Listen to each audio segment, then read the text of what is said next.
Tata guarantee అందరికి గౌరవం. ఎందుకంటే దేశభక్తిలో ఆయన మించినోళ్ళు లేరు. దేశంలోనే అనేక ఉపాధి అవకాశాలని సృష్టించినవాడు.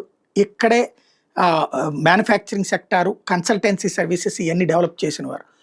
ఆయన మరణం తర్వాతన టీసీఎస్‌కి ఏమైంది? టీసీఎస్ ఇప్పుడు అక్కడక్కడ పెడతానంటుంది, ఇదంతా నడుస్తుంది. కానీ టీసీఎస్ మొన్న లే ఆఫ్స్ ప్రకటించింది 12,000 అని.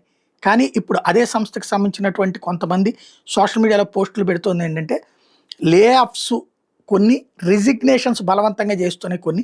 ఇప్పటిదాకా 30,000 మందితో చేయించారు. కొంతమందిని లే ఆఫ్స్ కావచ్చు, మిగతా వాళ్ళతో రాజీనామాలు కావచ్చు, 30,000 దాటింది. ఉద్యోగులు వణికిపోతున్నారు, యాంగ్జైటీ పెరిగిపోతుంది.